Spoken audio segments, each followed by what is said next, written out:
Times here. We are American citizens, and you said as well that you are maybe seeing a change in the way the federal government looks at Puerto Rico, but statehood. The citizens, your folks there in Puerto Rico, did vote in a referendum. About 53% do want to see Puerto Rico become the 51st state. Do you now believe you have more momentum? And given the breakdown and the numbers in Congress now, do you believe this is the time and you have a chance, a real chance at statehood? What we're talking about is equal rights. I mean, what we want is to vote for the president. We want to have a voting representation in Congress and equal treatment in federal programs for the well-being of our people. So now with the Congress, with the Democratic majority in both the House and the Senate, we're more optimistic. I expect the House to take this matter to a vote, and I would like the Senate to do the same. But we'll keep this fight. We'll keep this fight because it makes sense. It's been more than 100 years as American citizens, but not really full American citizens. You move to Puerto Rico, TJ or Amy, and you lose rights just because you're going to be living in Puerto Rico. That makes no sense. It is like geographic discrimination. And bear in mind that as American citizens, when the going is tough down here, people hop on a plane and move to Florida, Texas, New York, and that doesn't help Puerto Rico either.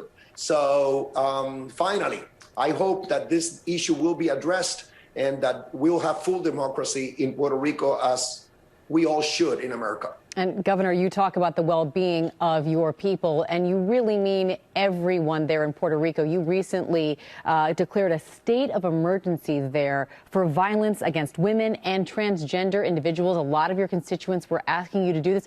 What does that change? What does this do in the fight against this type of violence and discrimination? Yeah, it's been too long.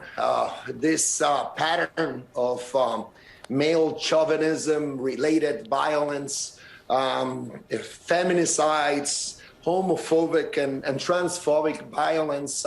We want to promote diversity, respect each other. And what I'm doing is putting funds where my mouth is, actually, because I just proposed a budget including $6 million to increase the resources of all the agencies dealing with this. I want every victim of violent crime, particularly women, but also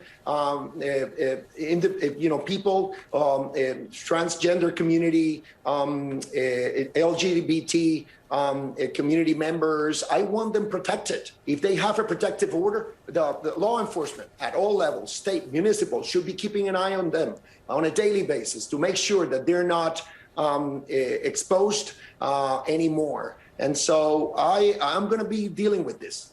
It's about time. Enough. We call it machismo in Puerto Rico, but it's just chauvinism. And we had 67 feminicides last year.